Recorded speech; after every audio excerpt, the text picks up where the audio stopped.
Hey there, I'm glad to see you on my channel. Make sure to subscribe as we post amazing stories every single day. We'd been living together for almost 9 months. I'm Mark and she's Emily. We met in a crowded art gallery downtown. She was fascinated by some abstract painting. I was trying to make sense of it, and somehow our conversation started over the bizarre swirls and colors on the canvas. It wasn't love at first sight, but it was definitely the start of something neither of us expected.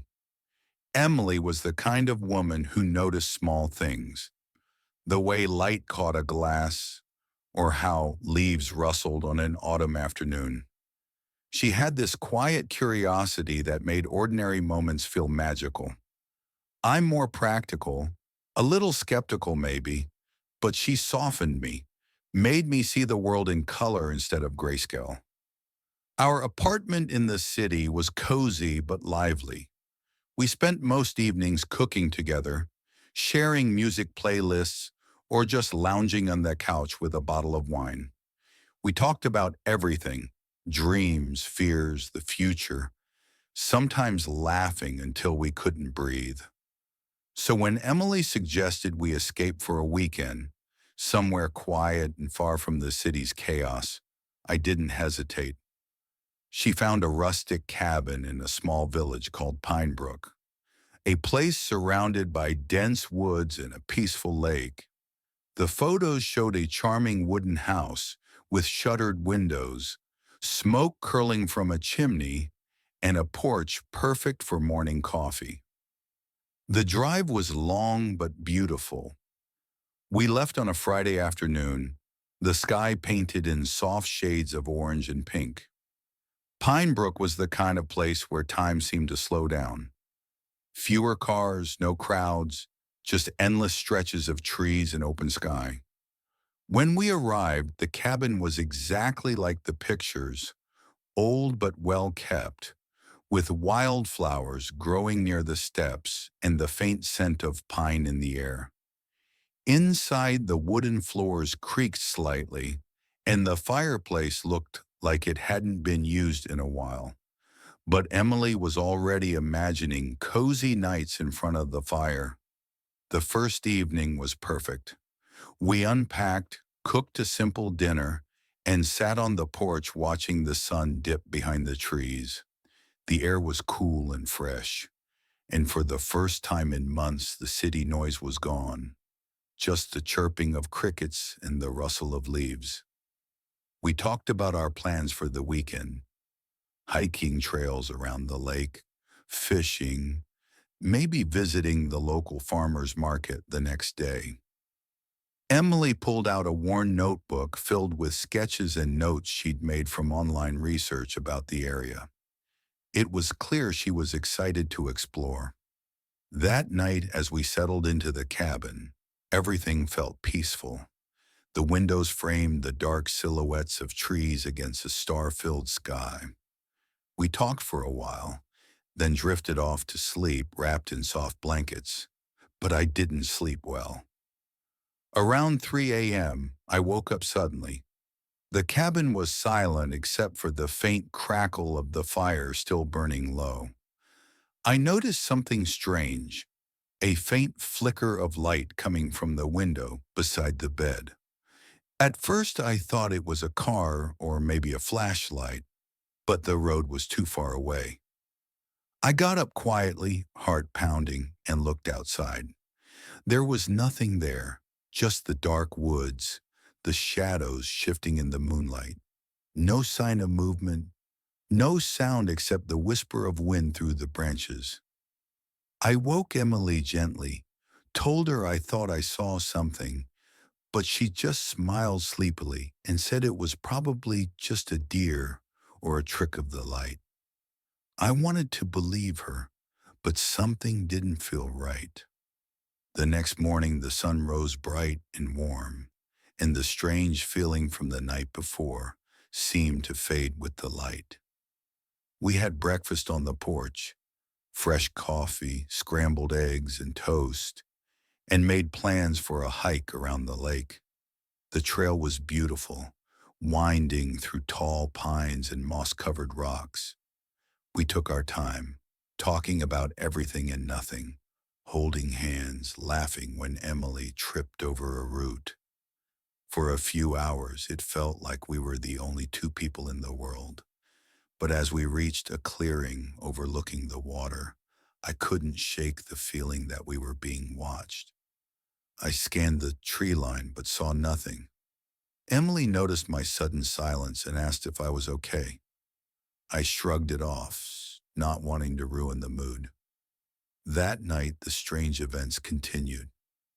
Emily heard footsteps outside the cabin, soft but deliberate, and I found the front door slightly ajar, even though we were sure we'd locked it. When I checked the perimeter with a flashlight, the beam caught nothing but empty shadows. We tried to laugh it off, telling ourselves it was just our imaginations or the wind playing tricks. But deep down, a cold knot of unease settled in my stomach. The night after the door was found ajar, we both lay awake for hours. The silence inside the cabin felt thick, almost heavy, like the air itself was holding its breath. Emily clung to my arm under the blankets, her fingers cold but steady. I wanted to comfort her, but the truth was, I was just as unsettled. I told her about the flicker of light I'd seen through the window that first night. She listened quietly, eyes wide, the way she looked when she was trying to understand something strange and new. Then she smiled softly and said, "Maybe this trip is exactly what we needed. Something to shake us out of our routine." I wanted to believe that, but the next day only made things stranger. We decided to explore a bit further from the cabin, taking a less trodden trail Emily had marked in her notebook. The forest grew thicker here, shadows lengthening as the afternoon sun dipped lower. Birds were silent, and the usual forest sounds seemed muted, as if the woods themselves were holding back. Halfway through the hike, Emily stopped suddenly, her eyes fixed on something behind a cluster of trees. "Did you hear that?" she whispered.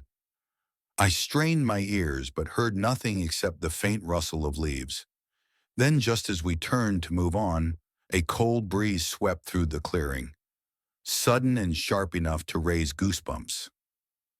Emily shivered. "I don't like this," she said softly. "It's like we're not alone." The thought echoed in my mind as we walked back to the cabin under a darkening sky. That evening, as Emily cooked dinner, I stared out the window into the forest.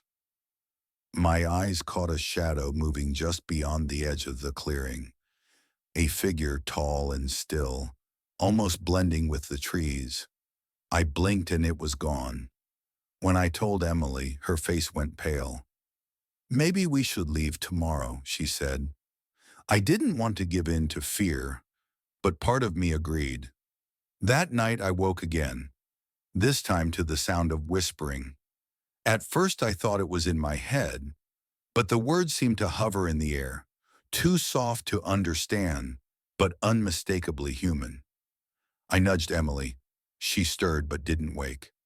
I got up, heart racing, and crept to the window. Outside, the moon cast pale light on the forest floor, but the shadows were deeper than ever. Then I saw it, a pair of eyes reflecting the moonlight, watching me. I froze. After a moment, the eyes blinked and vanished. I slammed the window shut and locked it. My hands trembled. The next morning, Emily and I didn't speak much. The unspoken tension filled the space between us. But in a strange way, it drew us closer, as if sharing fear created a new bond. We spent the day talking about everything, about us, about what this weekend meant. "I never imagined something like this would happen," Emily said, "but maybe we needed this." That night the whispering stopped, but the feeling of being watched didn't. I found myself checking the windows, the doors, the dark corners of the cabin. Emily started keeping a journal, writing down everything she noticed. Slowly, the mystery became a part of our story, a strange thread woven into our weekend together. On the last morning, as the sun rose over the lake, we sat on the porch holding hands and watching the mist curl over the water. Whatever happens next, I said, I'm glad I'm here with you. Emily smiled, her eyes bright despite everything. As we packed the car to leave, I glanced back at the cabin one last time. The forest was quiet again, but I knew something had changed. Not just in the woods, but in us. This trip was more than a getaway.